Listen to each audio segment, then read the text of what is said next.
Hello, I am Erdem from Thevenin. In this video we will find the Thevenin equivalent circuit seen by A and B terminals. Remember the first step? I have written down the steps for you in case you don't remember. First step is to disconnect the load. Load is already disconnected in this schematic, so we don't need to concern about the step 1. We can directly move on to step 2, that is to find VTH, which is voltage difference between the terminals, right? We can apply various analysis methods to find voltage difference between these two terminals, and for this time I will apply node analysis. Remember the first step of the node analysis, it was to choose a ground node, right? And I am choosing this node to be the ground, and as a second step, I need to assign unknown node voltages right now. We actually know the voltage of this node, which is 12 volts, right? Because while going from ground to this node, we have increasing voltage by 12, so this has 12 volts node voltage. We don't know voltage of this node, and we don't know voltage of this node, and I'm calling this node as node A regarding this terminal A, so I'm assigning EA unknown node voltage, and I'm calling this node as node B, assigning EB unknown node voltage. Alright? And last step of the node analysis was to write down KCl equations. I will first write down KCl at node A. There are two currents related to node A, which are current through these 12 ohms and 6 ohms resistors. We don't know current through these resistors, so we are assuming them to be away from node A. So current through 12 ohms resistor could be written as like this, and current through 6 ohms could be written as like EA minus EB over 6. And this all equal to 0 by KCl, right? Our first KCl equation has finished. Now let's write KCl for node B. KCl at node B. There are three currents related to node B, and the first one is this current, this current, and that's entering to node B, so that should be present in the equation as -2. We don't know current through this 6 ohm resistor, and we are assuming it to be away from node B, and current value is EB minus EA over 6 simply. And the same thing for this 6 ohm resistor. EB minus 12 is voltage across that resistor, and if you divide this by 6 you can get the current value. This whole equals 0 by KCl. Now let's rearrange the equations. If you multiply 12 every term in this KCl equation, we can find that 3EA is actually equal to 2EB, right? And let's multiply every term by 6 in this equation. I don't know what we can get from here. Here we have -12. EB minus EA plus EB minus 12 is equal to 0. Here we can find this equation, I think.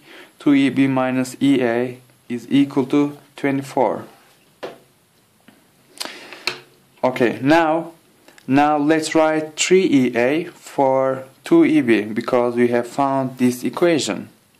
Let's use it. If you write 3EA for 2EB, you can get 2EA is equal to 24 and EA is 12. So we found node voltage of node A, and terminal A is connected to node A. So we have found now VA, that is equal to 12 volts. Notice I'm not concerned about the node voltage of node B, which is EB, because I will just need to know voltage of terminal A and terminal B. Now we have found voltage of terminal A, and we have already found voltage of terminal B, because we have assigned ground which we have assigned ground to denote which terminal V is connected. So VB is simply 0 volts. Okay, now VTH is simply VA minus VB. Then this difference makes 12 volts.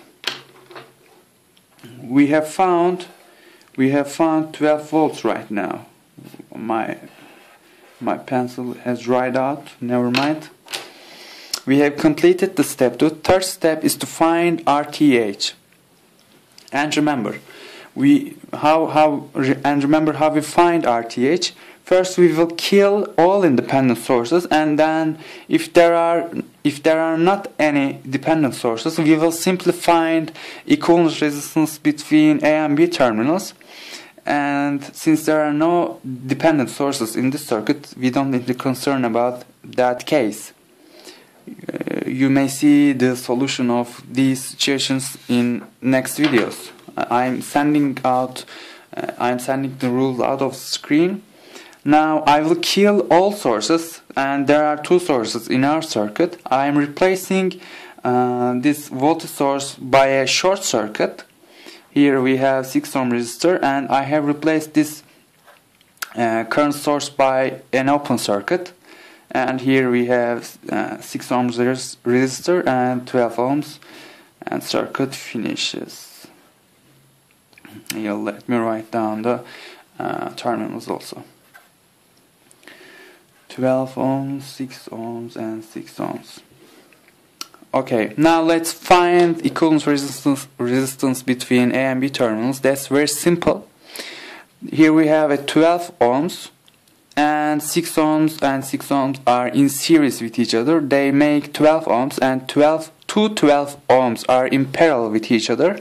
So equivalence resistance between A and B terminals is 6 ohms very easily. Right now we have found also RTH as 6 ohms. The last step is to replace. We will replace this whole linear circuit. Notice we could apply these steps if our circuit is linear. Our circuit is linear, if you can see. We have only resistors and sources. Let's apply last step. I am replacing everything with their Thevenin equivalent. And in Thevenin equivalent we have an independent voltage source and a resistor.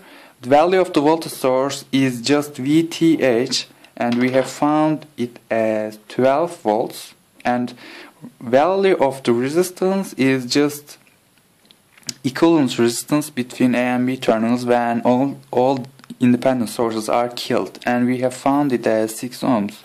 So this is 6 ohms, and let me label down the terminals A and B. And that's how you find Thevenin equivalent between 2 terminals. That's all for this video. Thanks for watching.